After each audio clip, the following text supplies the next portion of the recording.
Hello friends. Media mature के YouTube channel the zero में एक बार फिर आप सभी का हार्दिक स्वागत है। आप देख रहे हैं अपना लोकप्रिय कार्यक्रम अगेंस्ट PACLL। तो चलिए साथियों, जैसा कि हमने पिछले वीडियो में देखा था कि इन लोगों ने कुछ 10 कॉपियां दी हैं प्लॉट से संबंधित डिटेल की। और अब ये उसके बारे में सेबी बता रही है कि जो अलॉटमेंट लेटर है उसमें खसरा नंबर दिया रहता है, प्लॉट नंबर दिया रहता है, विलेज यानी गांव दिया रहता है, तहसील दी रहती है, और इसके अलावा ये डिस्ट्रिक्ट दिया हुआ है, जिला, और राज्य का नाम जहाँ पर प्लॉट है। लेकिन अलॉटमेंट लेटर में जो प्लॉट नंबर दिया रहता है वो प्लॉट नंबर सेल डीड में नहीं होता। ये चीज़ सेबी ने गौर की इसमें।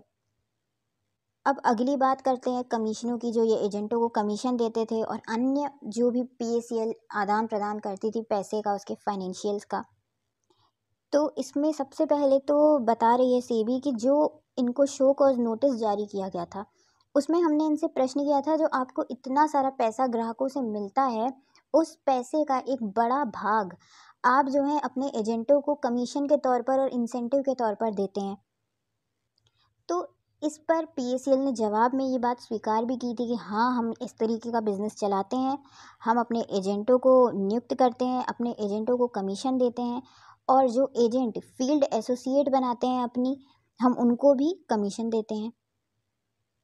PACL ने ये स्वीकार भी किया था कि CDPP प्लान में जो है हम 10.50% से लेके 12.50% के मध्य के कमीशन देते हैं, जितने का भी प्लान ग्राहक दे रहा है, मतलब कि जितने का CDPP में पैसा जमा हो रहा है और जितने समय के लिए जमा हो रहा है, उस अवधि को और उस अमाउंट को मद्देनज़र रखते हुए एक एजेंट को 10.5% से लेके 12.5% तक के बीच की कमीशन दी जाती है। जबकि IPP के प्लान में 6.60% से लेकर 10.25% तक की जो है कमीशन दी जाती है एजेंटों को। और इसका एक 31 मार्च 2012 तक का आंकड़ा पेश करते हुए PACL ने ये भी बताया कि हमने 31 मार्च 2012 तक टोटल 44,736.23 करोड़ रुपए ग्राहकों से लिया है, जिसमें से कि 8,874.15 करोड़ हमने कमीशन दे दी। और अगर हम इसको प्रतिशत में जोड़ें तो इस प्रकार से जितना PACL ने ग्राहकों से लिया उसका 19.83% उसने एजेंटों को कमीशन दे दी। और साथियों माफ़ करिएगा, ऊपर यहाँ पर प्रीपेड कमीशन शब्द लिखा हुआ है, ये इसने 8,874.15 करोड़ दी थी। लेकिन कमीशन एक ये अलग क्राइटेरिया है। कमीशन इन्होंने 31 मार्च 2012 तक 7,893.80 करोड़ दी थी अपने एजेंटों को।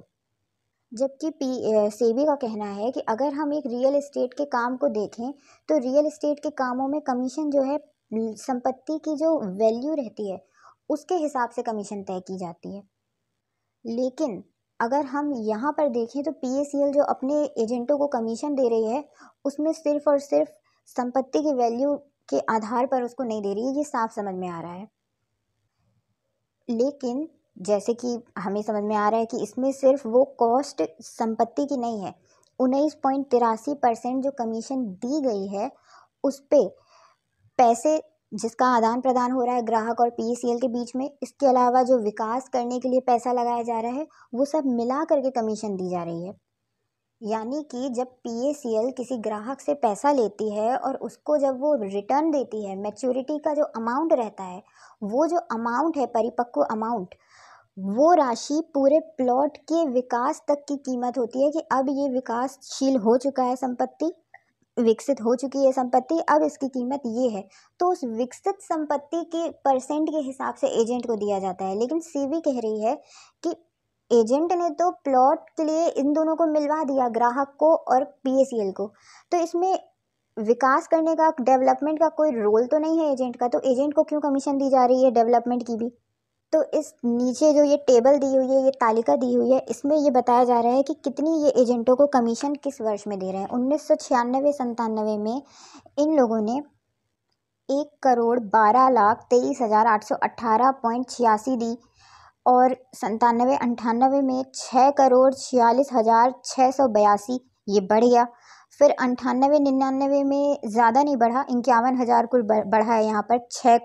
51 लाख बढ़ा है अमाउंट कमीशन का, यानी 6,51,90,54 दिए इन्होंने कमीशन।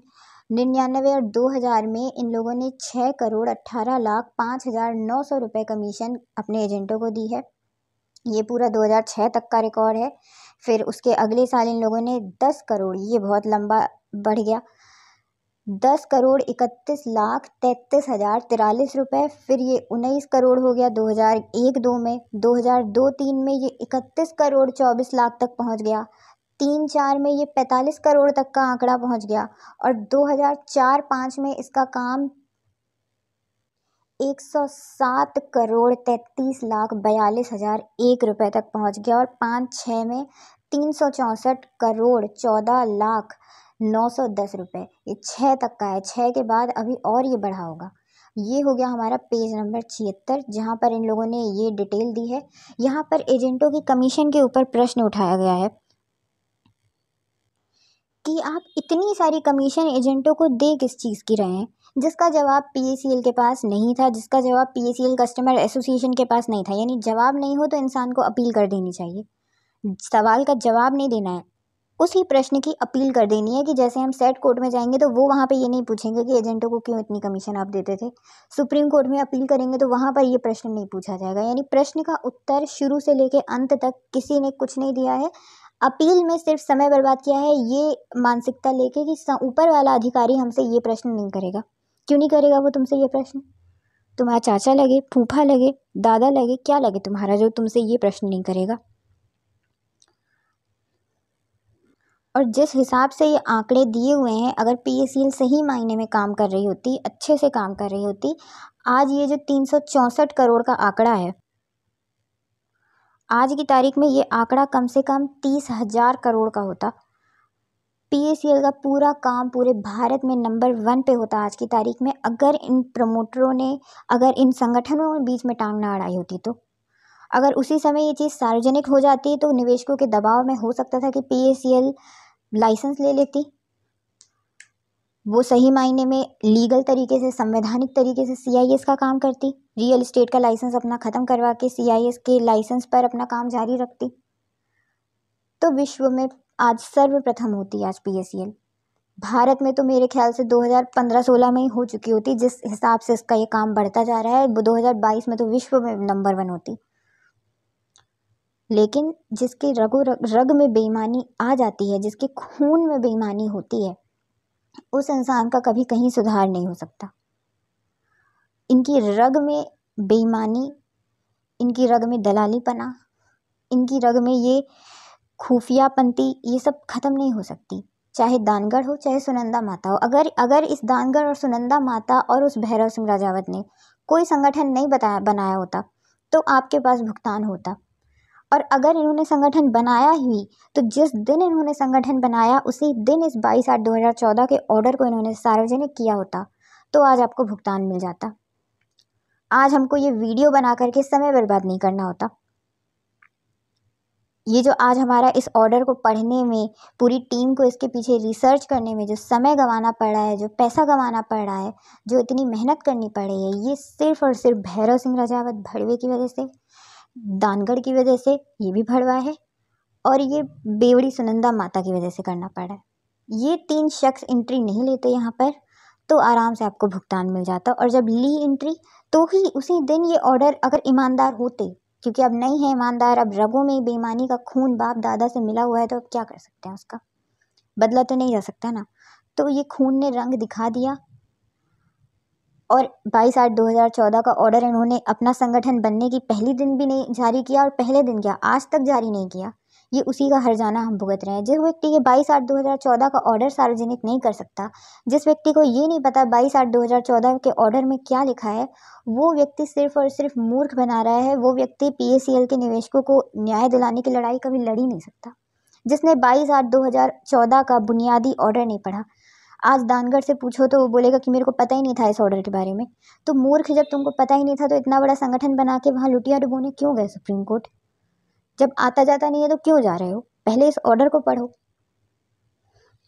तो चलिए साथियों, फिलहाल के लिए बहुत बहुत धन्यवाद। जय हिंद, जय भारत।